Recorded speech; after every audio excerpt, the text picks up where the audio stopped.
আসসালামু আলাইকুম। বাংলা সংবাদে আপনাদের সকলকে স্বাগতম। সর্বপ্রথম জানিয়ে দিচ্ছি সংবাদের শিরোনাম, এরপর বিস্তারিত। ঢাকা ৫ আসনে আজহারীর প্রার্থিতা নিয়ে যা জানা গেল।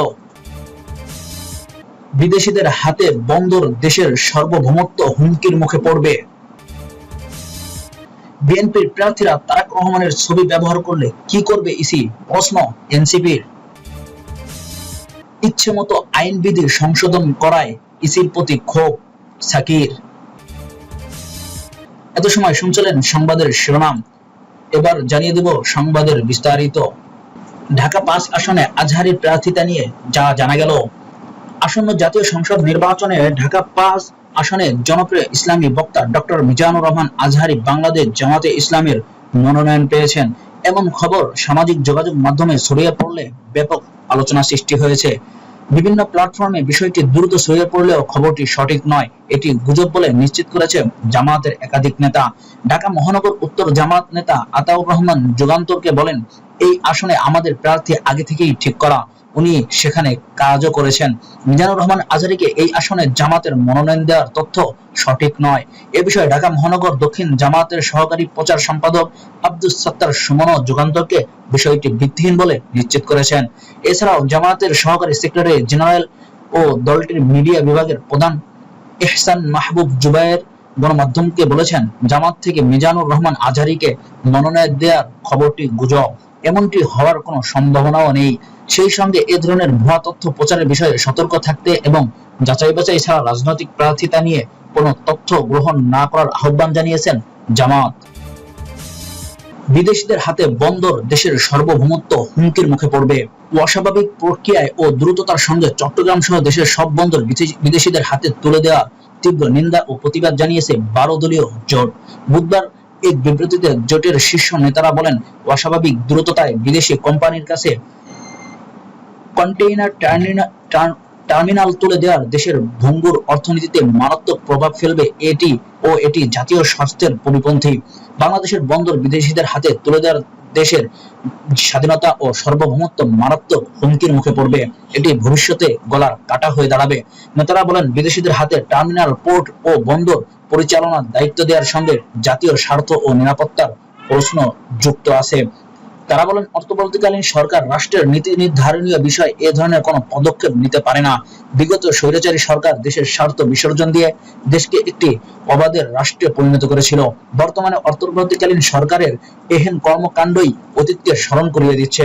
দেশের জনগণ, জনমত ও জন আকাঙ্ক্ষার বিরুদ্ধে যে কোনো কার্যক্রম জনরোষের মাত্রা তীব্র থেকে তীব্রতর করবে। নেতারা বলেন, গভীর পরিতাপের বিষয় যে বর্তমানে অন্তর্বর্তীকালীন সরকারও বিগত স্বৈরাচারী সরকারের পদাঙ্কন অনুসরণ করে দেশের স্বার্থ বিসর্জন দিয়ে দেশ বিরোধী চুক্তি বাস্তবায়ন করতে যাচ্ছেন। নেতারা অতি বিলম্বে এই সরকারকে দেশ বিরোধী চুক্তি তথা বন্দর বিদেশিদের হাতে তুলে দেওয়ার চক্রান্ত থেকে বিরত থাকার উদ্যত আহ্বান জানান। অন্যথায় ১২ দলীয় জোট দেশের আপমন জনগণকে সঙ্গে নিয়ে দেশ বিক্রি চুক্তির বিরুদ্ধে দুর্বার গণ আন্দোলন গড়ে তুলবে বলে হুঁশিয়ারি দেন তারা। বিএনপির প্রার্থীরা তারেক রহমানের ছবি ব্যবহার করলে কি হবে ইসি, প্রশ্ন এনসিপির। নিবন্ধন পাওয়ার পর নির্বাচন কমিশনের ইসির সঙ্গে প্রথম সংলাপেই নির্বাচনী আচরণ বিধি প্রয়োগের সক্ষমতা নিয়ে প্রশ্ন তুলেছে জাতীয় নাগরিক পার্টি এনসিপি। বুধবার ১৯ নভেম্বর সকাল রাজধানীর আগারগাঁও নির্বাচন ভবনে নিবন্ধিত ৭টি রাজনৈতিক দলের সঙ্গে ইসির সংলাপে অংশ নেয় দলটি। সংলাপে উপস্থিত ছিলেন এনসিপির মুখ্য সমন্বয়ক নাসির উদ্দিন পাটোয়ারি, জ্যেষ্ঠ যুগ্ম সদস্য সচিব তাসনিম জারা ও যুগ্ম সদস্য সচিব জহিরুল ইসলাম মুসা।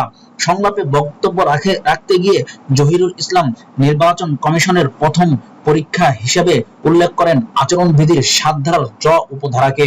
তিনি বলেন, বিএনপির বর্তমান প্রধান হচ্ছেন বেগম খালেদা জিয়া। সেক্ষেত্রে তারেক রহমানের ছবি বিএনপির কোনো প্রার্থী যদি ব্যবহার করেন, তাহলে কমিশনকে তার উপর এই বিধিমালা প্রয়োগ করতে পারবে। তখন এই কমিশনের সক্ষমতাটা দেখাতে যাবে। আগামী ফেব্রুয়ারিতে অনুষ্ঠেয় ত্রয়োদশ জাতীয় সংসদ নির্বাচনের জন্য যে নির্বাচনী আচরণ বিধিমালা প্রণয়ন করেছে তার ৭ ধারায় উপধারায় বলা হয়েছে, নিবন্ধিত রাজনৈতিক দলের মনোনীত প্রার্থী কেবল তার বর্তমান দলীয় প্রধানের ছবি, ব্যানার, লিফলেট বা হ্যান্ডেল বিলি ও ফেস্টুন ছাপাতে পারবে, কোনো পোস্টারও ছাপানো যাবে না। সংলাপে এনসিপির পক্ষ থেকে বলা হয়, নতুন আচরণবিধি বাংলাদেশের নির্বাচনী সংস্কৃতি ও উৎসব মুখর পরিবেশের সঙ্গে সামঞ্জস্যপূর্ণ নয়। জহিরুল ইসলাম অভিযোগ করেন, আচরণবিধির মাধ্যমে দেশের দীর্ঘদিনের নির্বাচনী ঐতিহ্যকে পাশ কাটানোর চেষ্টা করা হয়েছে।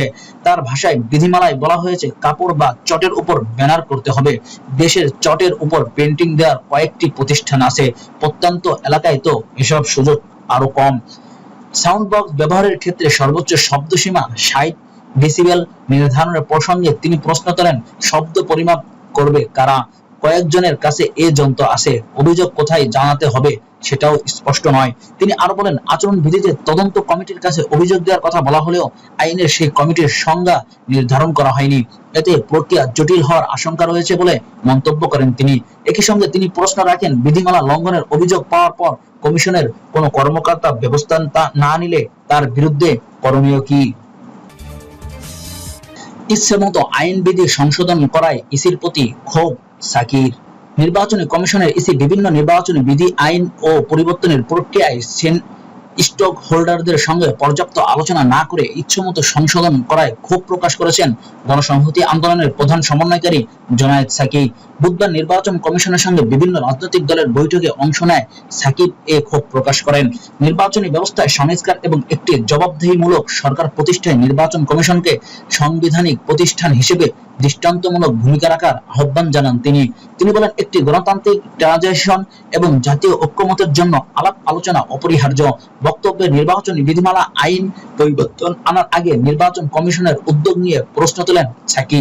বলেন, নির্বাচন কমিশন তার যে আইন দেয়, নির্বাচনী বিধি থেকে শুরু করে যত ধরনের পরিবর্তন তারা করেছেন, সেসব বিষয়ে স্টক হোল্ডারদের সঙ্গে আলাপ আলোচনা করা দরকার ছিল। এই আলোচনা করা দরকার ছিল এই ধরনের বিধি কিংবা যে কোনো ধরনের চেঞ্জেসের আগে।